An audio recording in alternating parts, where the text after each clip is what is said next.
ہوئے؟ خیریت سے ہوں گے؟ طیب بلوچ آپ کی خدمت میں حاضر ہے۔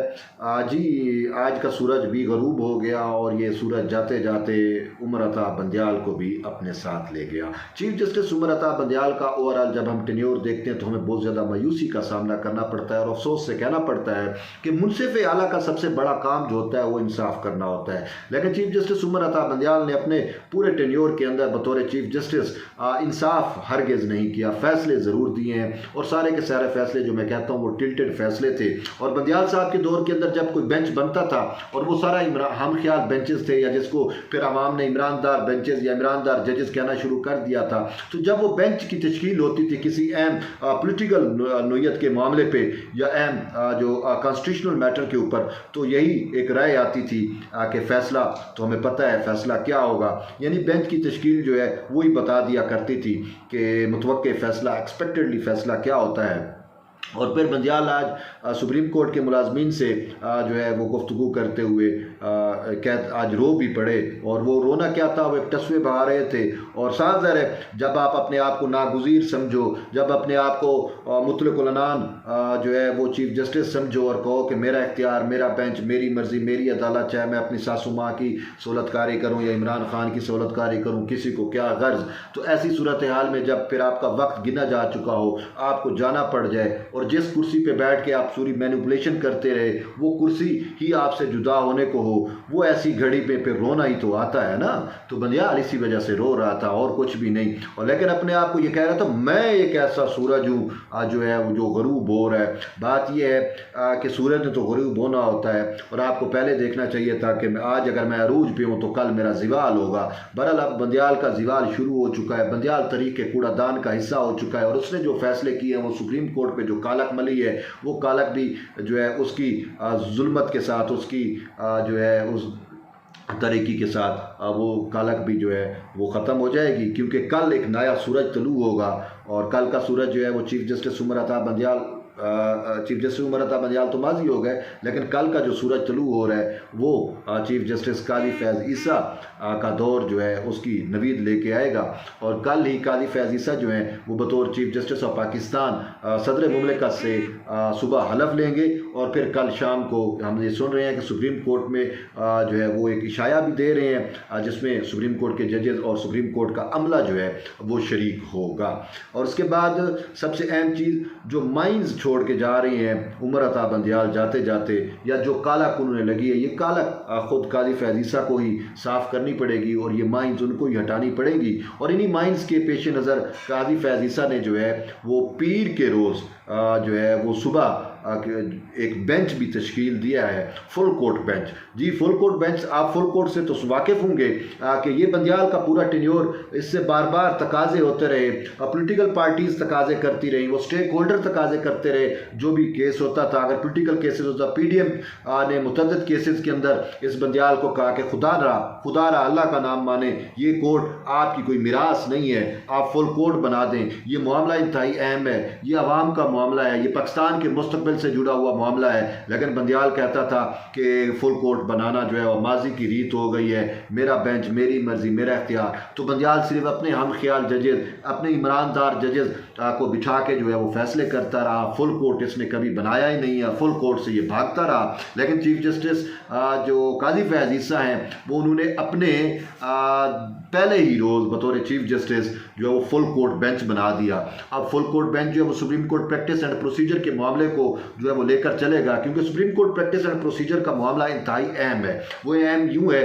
کہ یہ جو بل ہے، یہ جو ایکٹ ہے، یہ جو قانون سازی پارلیمان نے کی، یہ بیسیکلی قانون سازی جو چیف جسٹس آف پاکستان کے اوورآل جو اختیارات ہیں، جو ہولی سولی اختیارات ہیں، ان اختیارات کو ریگولیٹ کرنے کے لیے ہے کہ، اور اس میں منشا، پارلیمان کی منشا اور حکمت تو مجھے یہی سمجھ آتی ہے کہ جیسے بندیال کر رہا تھا کہ اگر ایک چیف جج ہی جو ہے وہ کمپرومائز کر جائے تو پورا کا پورا نظام انصاف جو ہے وہ کمپرومائز ہو جاتا ہے۔ تو اسی بنیاد کے اوپر انہوں نے کہا کہ چیف جسٹس کا عہدہ جو ہے ون مین شو نہیں ہونا چاہیے، بلکہ اس عہدے کے لیے کچھ اور چیزیں، یعنی کہ اور ججز کو بھی اختیارات دیے جائیں، اور یہ اختیارات اس وجہ سے دیے گئے کہ خصوصاً بنیادی انسانی حقوق کی وہ تلوار ہے جو کوئی بھی چیف جسٹس یا کوئی بھی جو ہمیں آتے رہے وہ اس بنیادی انسانی حقوق کی ایک لٹ لے کر جو ہے وہ سہولت کاری بھی کرتے رہے، وہ اپنی مرضی کے فیصلے بھی کرتے رہے، اور بہت سارے پولیٹیکلی فیکٹرز بھی اس میں انوالو ہوئے۔ ہم نے دیکھا جیسے 2013 کا اگر ہم دور دیکھتے ہیں تو افتخار محمد چودھری نے اسی 184(3) اور اس ٹائپ کی ترتیب کے ساتھ پوری کی پوری پاکستان پیپلز پارٹی کو کھڈے لین لگایا، اور پنجاب سے ہی اس کا جو ہے وہ دھرم تختہ نکالا گیا، اور پھر ساکن نثار کا دور آ گیا تو اسی 184(3) کے تحت ساکن نثار نے کیا کیا، سابق صدر آصف علی زرداری کے خلاف جیلی بینک اکاؤنٹ کا کیس کس نے بنایا؟ اسی ساکن نثار کی عدالت سے اس وقت کے ڈی جی بشیر میمن وہاں پہ جاتے تھے، اور پھر وہ پورا کا پورا کیس جو رجسٹرڈ ہوا، اور وہ کیس 2018 کے الیکشن سے پہلے جو 2018 کے الیکشن کا اعلان ہوا تو ساکن نثار کے چیمبر میں آصف علی زرداری کے خلاف جیلی بینک اکاؤنٹ کا جیلی کیس بننا شروع ہوا، اور ابھی تک وہ نیب میں جو ہے وہ چل رہا ہے۔ اور جاتے جاتے پھر یہ سے بندیال نے کیا کیا کہ اگر ان کے کیسز جو جیلی کیسز تھے، جو پولیٹیکل جن کے کیسز بنائے گئے تھے، وہ اگر کیسز ختم بھی ہونے تھے تو اس نے پھر وہ جو ترمیم جو ہے وہ ہی اڑا دی۔ تو کہنے کا مطلب یہ ہے کہ یہ 184(3) ایک ایسی تلوار ہے کہ جو بھی چیف جسٹس آتا تھا، جو بھی وہ ایسی تلوار اپنے پولیٹیکل پرپز کے لیے یا اپنے مفاد کے لیے کسی جو کمپرومائز ہوا ہوتا تھا کسی پولیٹیکل فیکٹر کے اس ہاتھوں، تو وہ اس کے لیے جو ہے 184(3) کی تلوار کو یوز کرتا تھا۔ یہ دو دھاری تلوار ہے جو خود عدلیہ کو بھی کاٹتی تھی لیکن باقی نقصانات زیادہ کرتی رہی ہے۔ تو ان ساری چیزوں کو ریگولیٹ کرنے کے لیے پارلیمان، گزشتہ پارلیمان یعنی پی ڈی ایم کا پارلیمان جو تھا اس نے قانون سازی کی تھی اور چیف جسٹس کے اختیارات جو ہیں اس کو ریگولیٹ کیا۔ اب یہاں پہ کچھ دوست یہ کہتے ہیں کہ جی وہ وزیر اعظم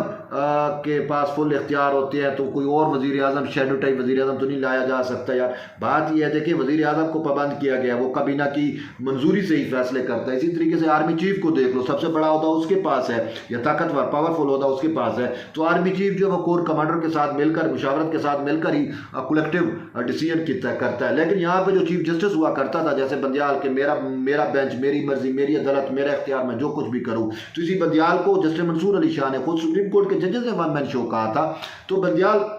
جیسے جج جو ہیں وہ پھر پرابلمٹک ہوتے ہیں، تو اسی وجہ سے پارلیمان نے جو ہے وہ اپنی حکمت میں بہترین فیصلہ کیا کہ 184(3) یا بنیادی انسانی حقوق کے جو بھی معاملات سپریم کورٹ میں زیر سماعت آئیں گے اس کے لیے چیف جسٹس کی سربراہی میں 2 سینئر ججز 3 رکنی کمیٹی بنائی گئی کہ وہ مل کے فیصلہ کریں گے کہ آیا اس کو زیر سماعت لانا ہے یا نہیں لانا۔ اگر زیر سماعت لانا ہے تو بینچ کی تشکیل کیا ہوگی، تو یہ ان ساری چیزوں کا احاطہ کرتا ہے۔ تو بندیال نے اس قانون کو جو ہے وہ نہیں مان رہا تھا، اس پہ اسٹے آرڈر دیا ہوا تھا، تو اب قاضی فیض عیسیٰ نے اس پہ فل کورٹ بینچ بنایا ہے، پیر کو اس کی سماعت ہوگی، اور غالباً یہی کہا جا رہا ہے کہ وہ جو اسٹے آرڈر ہے اس کو ایویکیٹ کیا جائے گا، اسٹے آرڈر کو ختم کیا جائے گا، اور پھر اگر یہ قانون جو ہے وہ اپنے اس کی توثیق ہو جاتی ہے تو پھر چیف جسٹس قاضی فیض عیسیٰ، جسٹس سردار طارق مسعود، اور پھر پاسبلٹی ہے کہ جسٹس جاز الحسن یہ مل کے جو ہے 184(3) کے معاملات کے ڈیسیژن کیا کریں گے۔ اور لیکن اس کا ایک اور ایفیکٹ ضرور سپریم کورٹ پہ آئے گا کہ یہ قانون بننے کے بعد بندیال نے 184(3) کے تحت جو بھی فیصلے کیے وہ نل اینڈ وائڈ ہو جائیں گے، اور اس وقت سے جو بھی بینچ بنائے تھے وہ بھی غیر قانونی ہو جائیں گے۔ تو اس میں یہ نیب ترمیم والا معاملہ بھی ہے، اور بھی کافی سارے معاملات ہیں۔ وہ الیکشن کمیشن کا جو فیصلہ تھا، نظر ثانی والا معاملہ تھا